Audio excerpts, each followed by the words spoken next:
इसने देश की 80 करोड़ महिलाओं का अपमान किया है। अगर इस तरीके से ही दबाव बृजभूषण सिंह का रहा और पार्टी उनको संरक्षण देती रही तो कहीं ना कहीं आने वाले चुनाव में उनका इसका बहुत बड़ा खामियाजा भुगतना पड़ेगा।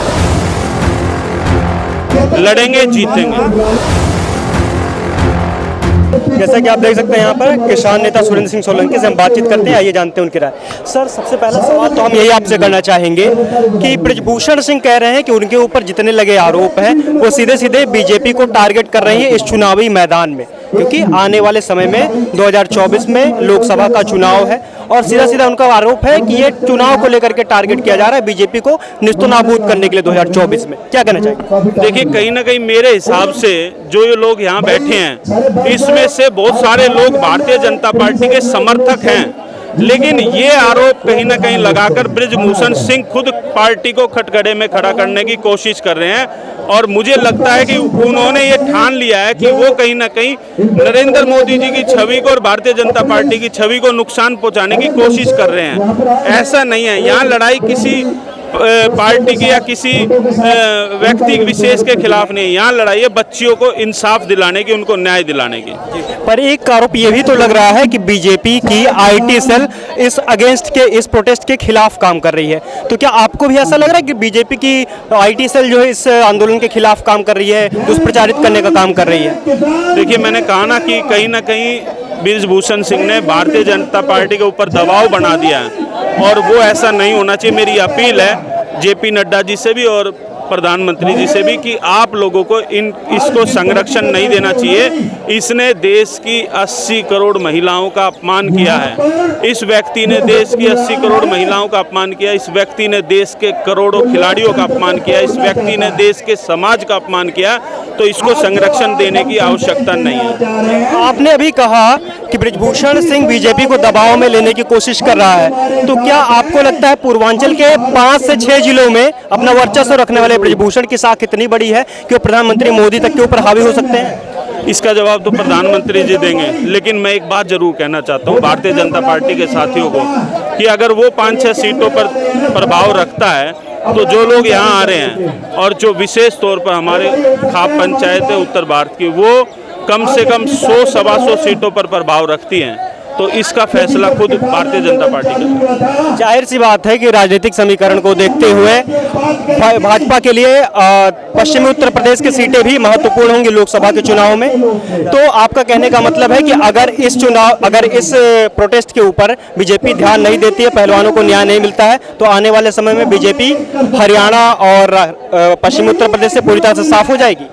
ना सिर्फ यहाँ से, पूरे देश भर से, क्योंकि ये महिलाओं के आत्मसम्मान की लड़ाई। मैं नहीं कह रहा, आपने कहा है कि कहीं ना कहीं भारतीय जनता पार्टी उनके दबाव, उनके प्रभाव की वजह से, लेकिन मैंने उसके ऊपर आपको बताया अगर इस तरीके से ही दबाव बृजभूषण सिंह का रहा और पार्टी उनको संरक्षण देती रही तो कहीं ना कहीं आने वाले चुनाव में उनका इसका बहुत बड़ा खामियाजा भुगतना पड़ेगा। जैसा कि दिल्ली पुलिस अभी इस मामले की जांच कर रही है, क्या लगता है दिल्ली पुलिस बृजभूषण सिंह से निष्पक्ष होकर के यह जांच पूरी हो पाएगी दिल्ली पुलिस के अंतर्गत?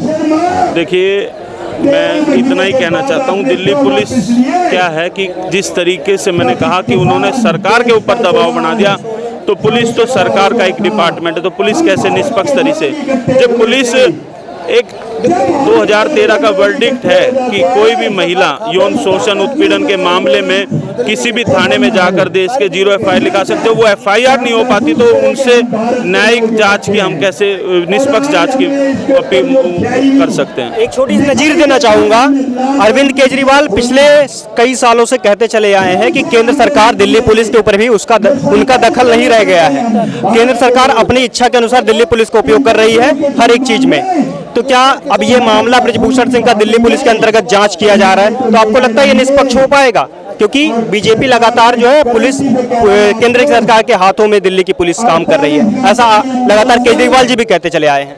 देखिए, कहीं ना कहीं बहुत सारे अच्छे अधिकारी भी हैं दिल्ली पुलिस में जो किसी का दबाव नहीं मानते, ये कहना गलत है। लेकिन हाँ, इस मामले में कहीं ना कहीं सरकार का दबाव पुलिस के ऊपर रहा है और ये गलत है, कहीं ना कहीं महिलाओं के आत्मसम्मान को ठेस पहुंचा है। और फिलहाल जो अभी कुछ दिन पहले बजरंग पूनिया जी कह रहे थे कि यहाँ पर रसद सामान ले आने के लिए भी पुलिस लगातार दबाव बना रही है, भगा रही है लोगों को, तो क्या अभी भी उस मामले में कुछ राहत मिली है या लगातार वैसा ही सुलूक जारी है आप लोगों के साथ? नहीं, देखिए, पूरे देश भर से लोग आना शुरू हो गए और कहीं ना कहीं अब सरकार और पुलिस भी दबाव में है। इस तरह की घटना आजकल में नहीं हुई है और आगे भी भविष्य में नहीं होगी, मैं उम्मीद करता हूँ। कुल मिलाकर देश की बेटियां इस मैदान में, इस मुकाबले में, यूं कहिए कि इस संग्राम में जीतने वाली हैं। आपको क्या लगता है, पूरा विश्वास है सरकार को झुका देंगे आप लोग? लड़ेंगे, जीतेंगे।